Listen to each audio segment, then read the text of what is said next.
That's it. If you're ready to try the most insane sweet potato pie the world has ever known, tune in. I'm about to show you how to upgrade your life. Malcolm's sweet potato pie, remixed, never had it before. Trust me, gonna change your life. There's gonna be no more left of it. I'm gonna kill this. What's up, y'all? I'm Malcolm. We're making my delicious sweet potato pie. It's a little different, but don't be afraid. So magic here, I've roasted these off way ahead of time so we can get straight into it. These sweet potatoes have been roasted at 450 degrees Fahrenheit for about 1 hour, 10 minutes, depending on how big your sweet potato is. I like to stress that you want a big fatty. You want like a ginormous sweet potato, not like this one. This one, and I'll tell you why.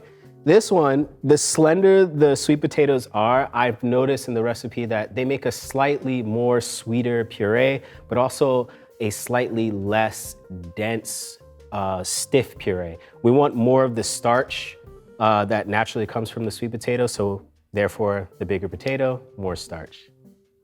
So when your potatoes are cooled enough to handle, you're just gonna peel them off. You can already notice, some nice little exterior caramelization coming from the sweet potato. That's how you know they're done.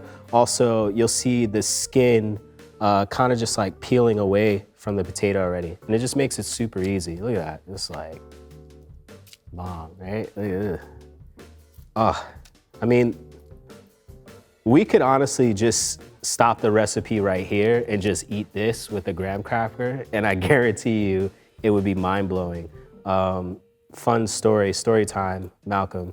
One of my favorite memories are being in Japan, and you go to like the conveni, which is like the bodega style version. Well, it's like a bodega, but it's a Japanese style version. They call it conveni. So it's like a Family Mart or 7-Eleven or Lawson.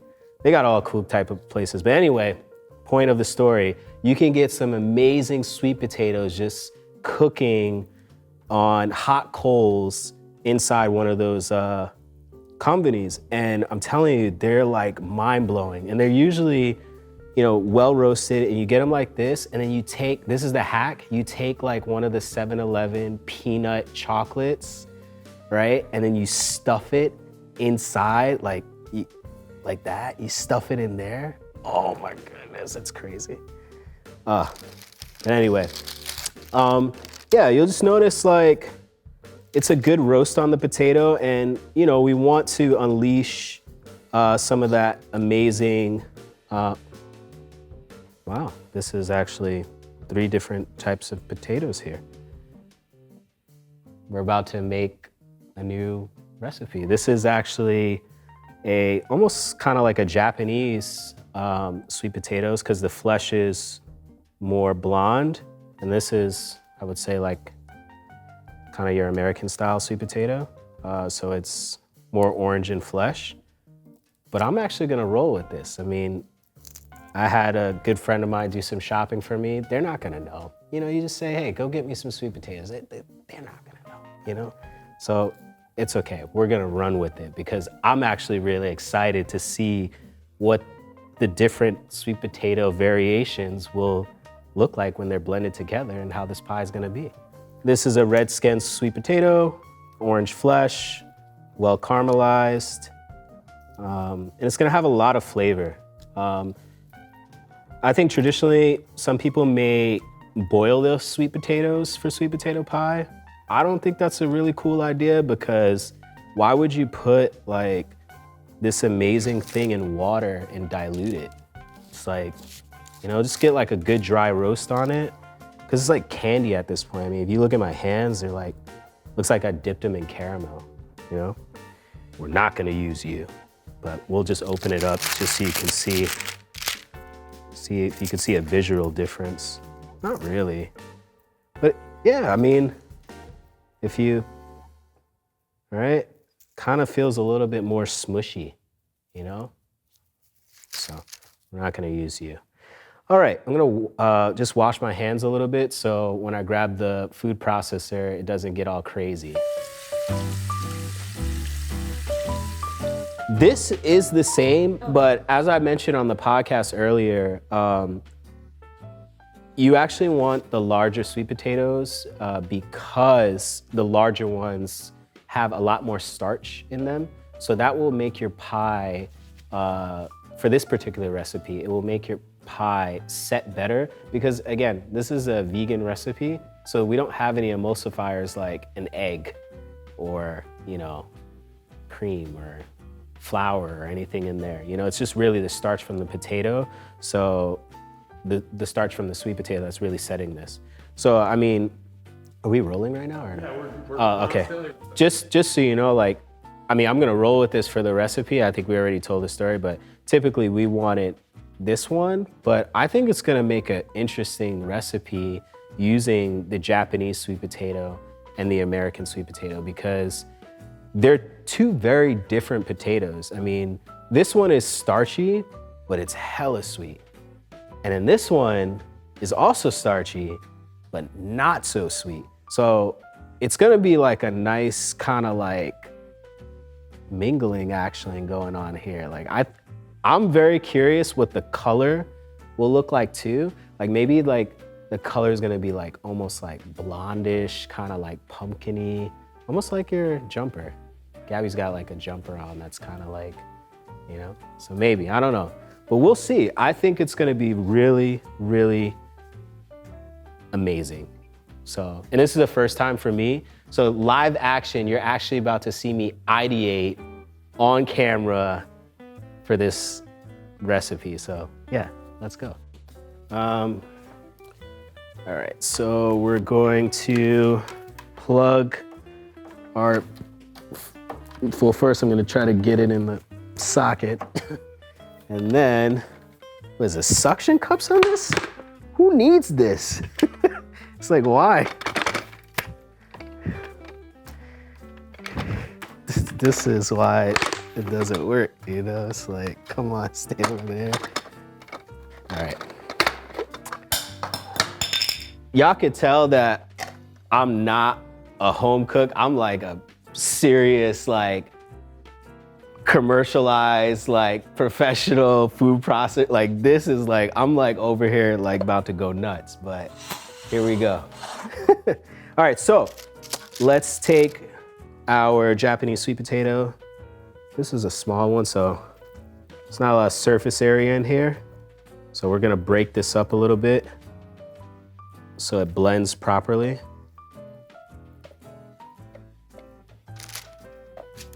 There we go. So I'm gonna start with that first, and I'm gonna blend it, and then we'll add the rest of it. Let me hit high.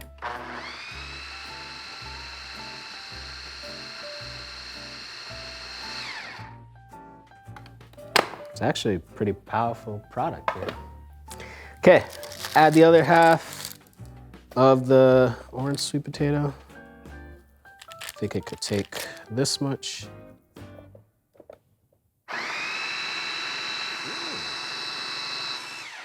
That is a beautiful color. Look at that. That's very nice. So we've just changed the recipe. It requires 1 Japanese sweet potato and 1 orange American sweet potato. Japan and America coming together.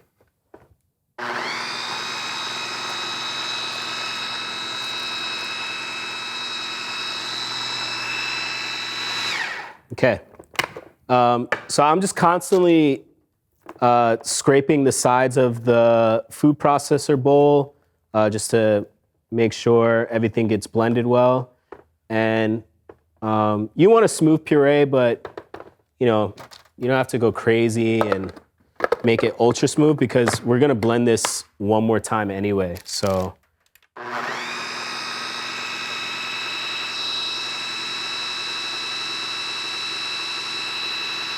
Nice, that's good. All right, we're going to weigh this out. We're gonna weigh out about 510 grams Maybe some people are like, yeah, why don't you just like get a potato that's 510 grams and then, you're kind of done and you blend it. That doesn't really work for this recipe. And I'll tell you why. Because water reduction happens, there's a lot of things that happens during the cooking process.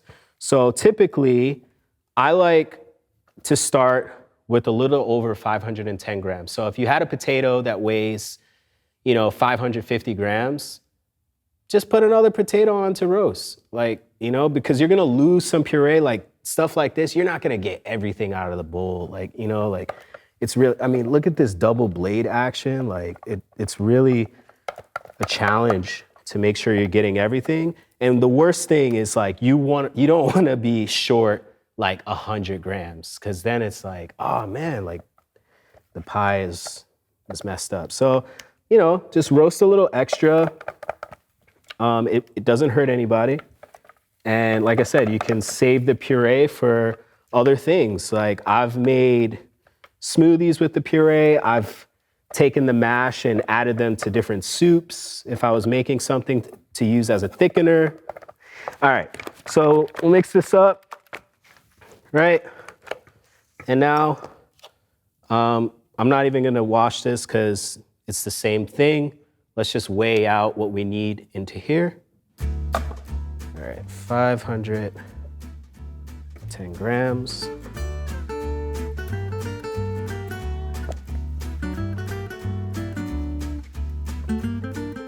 There we go. There it is, 510. Woo!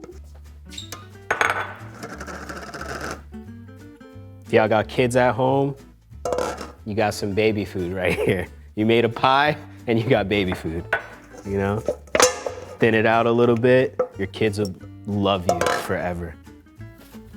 One thing I definitely forgot to say was preheat your oven. I actually turned off the oven after roasting the potatoes, which was a mistake. So make sure you keep that oven on. Let's introduce some other ingredients here. So first, we'll weigh out our friend sugar. We need 150 grams. 150 grams. Get in there. Get in there. There it is. This is a very important ingredient in this recipe. Actually, all the ingredients are kind of important because if you don't have one of them, it just doesn't work. Imagine not putting the sweet potato in, It's 25 grams of cornstarch. Let's do the spices. So we have ginger. We're gonna add a bump of that. It's like a gram. There's no way that this scale is ever gonna weigh a gram. So I'm getting kind of nervous when we have to weigh out agar later. Because agar is a very strong jelly agent. If you add too much agar, it will show up in the worst way. Next, we're gonna add some nutmeg. I believe this is 2.5 grams. I think, so that's saying 1 gram. I definitely think this is 2.5 grams. Yeah, when you get used to weighing out stuff, you kind of know. You could kind of look at it and just see. 4 grams of cinnamon. I'm gonna say this is 4 grams of cinnamon. This looks, yeah, let's go with that. The crazy thing about this scale, which is weird, is that you should be able to just push the T to tare it, but it doesn't allow you to do it. You actually have to hit the power button. We're gonna switch out this scale. So 10 grams of Madagascar vanilla extract. Weigh out some agar. This I'm hyper nervous about because we don't have a micro scale here. This is very important. You need a micro scale for this recipe. If you don't have a micro scale, I would say probably the equivalent is around maybe 1/8 of a teaspoon. But the thing with weighing out things like this is because they're temperamental. Just a 1/10 of a gram over can change everything. So I'm gonna use my years of experience working with agar and hydrocolloids, and I'm gonna literally eyeball this because I know this scale is not gonna work, but we'll see. Okay. So we need 1.3.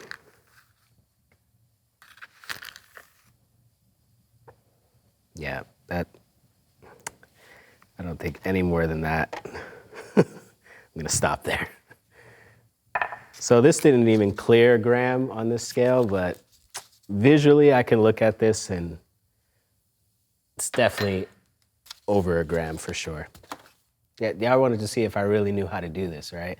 I figured that. I'm hip to it. Can't F me up. Not at all. Maybe you guys at home, not me. All right, next. We're gonna take some non-dairy butter here and we're going to weigh out 50 grams. Oh, Malcolm, can we use coconut oil? I don't know. I haven't tried it. All right, 50 grams of butter, non-dairy butter. Bye-bye. Shall we cook now? We got everything weighed. Our oven is set. We have a ready-made pie crust. I like these. I think they're incredible. They're, especially for this recipe, as you can see, it's a lot going on here. There's like bowls everywhere. We have a lot of ingredients. But you're gonna be a star. Like when you make this pie filling, it's gonna be so just amazing that no one's even gonna think, oh my God, ready-made crust? Like, they're gonna be like, man, what did you do to this filling? You're amazing. Your pie crust is incredible. They're actually gonna think you made the pie crust because like everything's together. It's beautiful. It's gonna be a vibe. Also too, something magically happens when you bake these pie crusts for a long time in the oven. You know, the sugars caramelize well. You get beautiful notes from the whole wheat that's in the pie dough here. It's just a beautiful thing. But I'm not stopping you if you want to make your own crust. Please go ahead. Okay.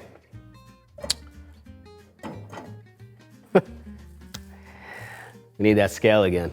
We forgot to weigh out our oat milk. Let's weigh out 150 grams of oat milk. And then we will drop in our agar. And we'll take a whisk and we'll whisk this up. Very, very important to add the agar into cold liquid because you want to evenly disperse or mix your agar thoroughly. And even though this is just a tiny amount of agar, it's such a strong, powerful gelling agent. As I said earlier, you add too much, this will gel and it will be brittle and it will not taste good at all. But if you properly whisk it into a cold liquid, and then you bring this up to a boil, it will do wonders for your recipes. Because again, agar sets at around 90, but it hydrates or it actually starts to work at boiling temperatures. So if you were to add this agar in when it starts to boil, like you might start setting the agar too quickly, or you'll have some pieces of agar that hasn't been properly dissolved in the liquid, resulting in a pretty terrible gel. Okay, so that looks great. Put that on the stove. We're gonna put this onto the food processor.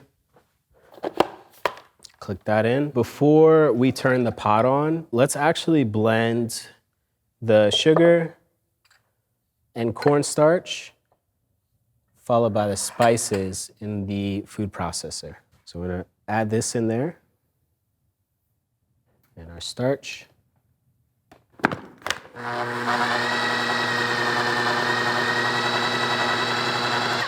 Turn it up. Then let's add in the spices. Ginger went in, nutmeg, and cinnamon. Just give this a light pulse because all the spices are just gonna blow up. So you don't wanna do that on a high speed, so just pulse it.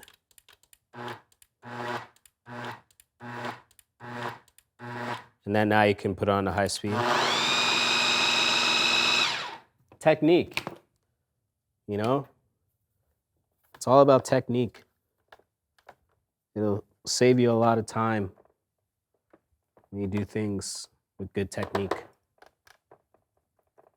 And just scrape down the side, make sure your food processor is grabbing everything.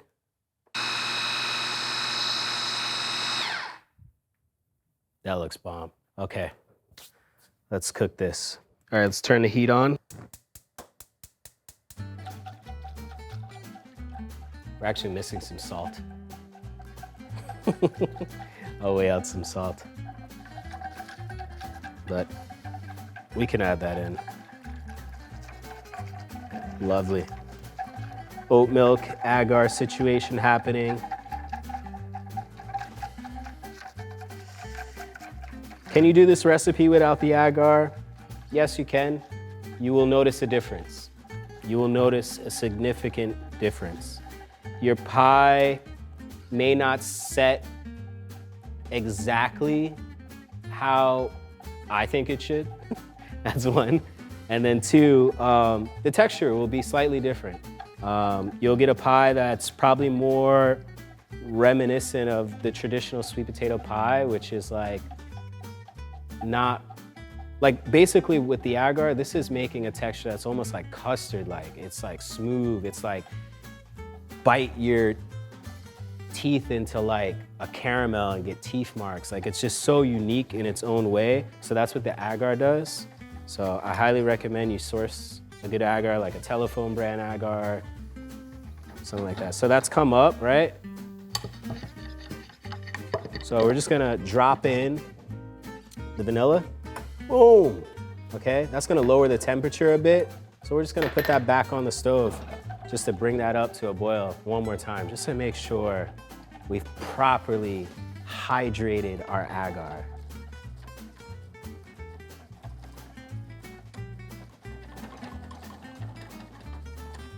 That looks lovely.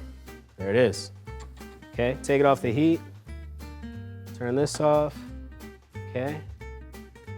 And if you're really skilled, you could just pour it in. If you're not, you can open it, but just gonna stream that in.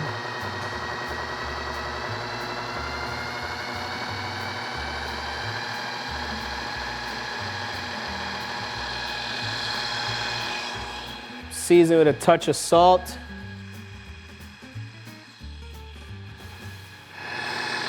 Oh, it smells so good. Jeez. Ah. Damn. All right, let's put it on high.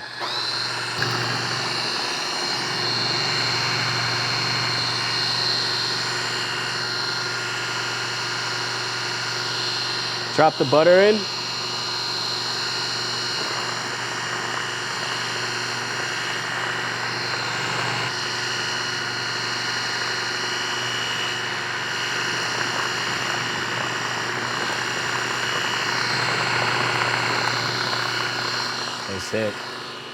That's it.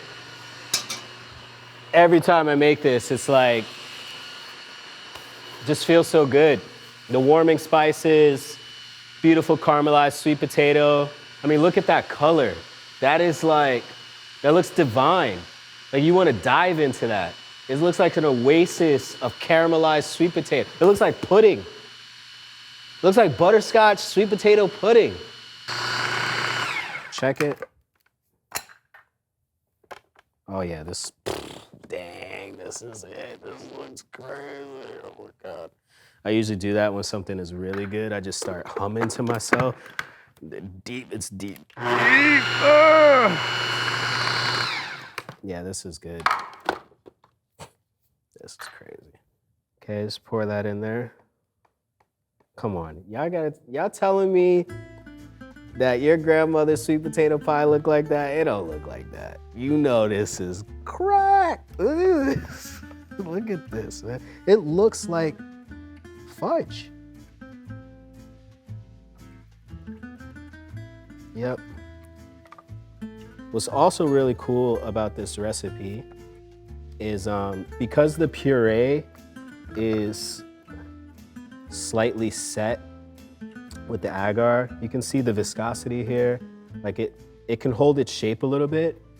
You probably could do like a really interesting design, like when you spread this out. I'm not gonna do that, but by all means, those of you who make this pie, you know, if you got some skills and you wanna be like, blah, blah, blah, you know, you could do that, but I'm just gonna go like this.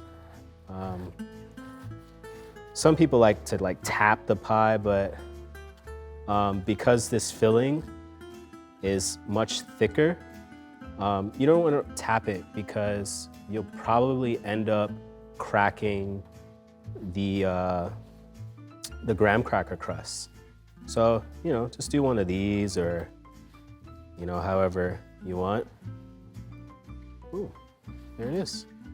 This looks lovely.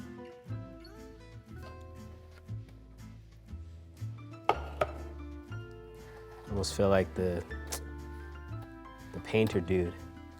What's his name? Bob Ross. Yeah, I love that. Yeah, maybe there's some trees over here. Maybe a little mountain. Yep. That guy was like so soothing. All right, this looks great. We're going to throw this in the oven. We're not gonna throw it in the oven. We're gonna place this in the oven, 325 degrees for 30 minutes. We're gonna pull it out, rotate it, cook it for an additional 20 minutes. That's a total time of 50 minutes if you're doing math correctly. There you go, in there. It's been 30 minutes. I'm gonna check the pie, give it a little 180-degree rotation, and then we're gonna cook it for an additional 20 minutes, and then we'll see it again. All right. Oh, this is looking lovely. Additional 20 minutes. We'll be back. All right. Da-da-da. Oof.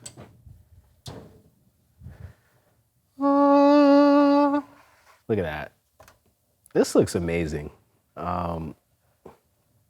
Nice color, beautifully baked. All right, so we're gonna pop this on the side to cool for a bit so we can slice. I would honestly say when you're making this pie, if you can make this a day ahead, I promise you, you will not be upset. Basically make it a day ahead, let it cool in your fridge, and then the next day, present it on your table. People will lose their minds tremendously. If you bake it the same day and you give it to your friends, they'll still lose their mind, but maybe they'll lose their mind just a little bit more if you wait, because it's just gonna keep developing a lot more flavor. It's gonna set more. I mean, you can almost see here too, like if you saw when I first pulled it out, there was more of a curve or hump, like because I guess whatever air or water that was in here, the pie kind of puffed up, and now you can see it's sort of leveling out. It's just like slowly doing its thing. It's all like getting that vibe, you know? That part. All right, if you decide to cut this on the same day, I would generally let this pie completely cool at least an hour. And the reason why is because you want, I mean, it's ripping hot, you know, that's number one. And if you go to cut it when it's hot, it's not gonna be that sexy, it's not gonna be pretty. So give it some time. Like, you know, you could either set it out on the side for 30 minutes and then pop it in your fridge and then let it cool in the fridge for another 30 minutes, but give it at least an hour before you actually slice into it. All right, the moment has come. It has been hours. And now we will reveal our delicious sweet potato pie. Okay, here we go. Nice cooled pie. I'll bring this up here. Okay, I'm gonna slice this up. I'm actually going to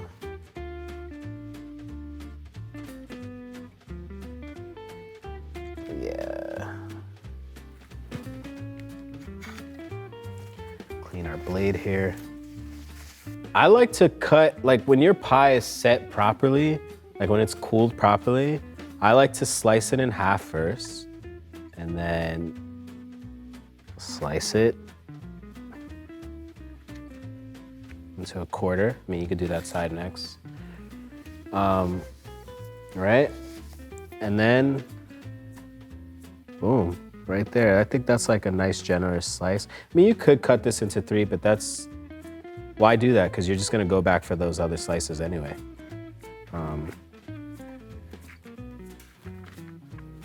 Wow, beautiful.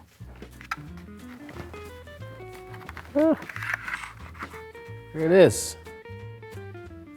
Nice slice, beautiful. I mean, the smell of this pie right now, like I could smell all the warming spices just coming out. Oof. Look at that. I mean, come on. Are you serious? I'm serious.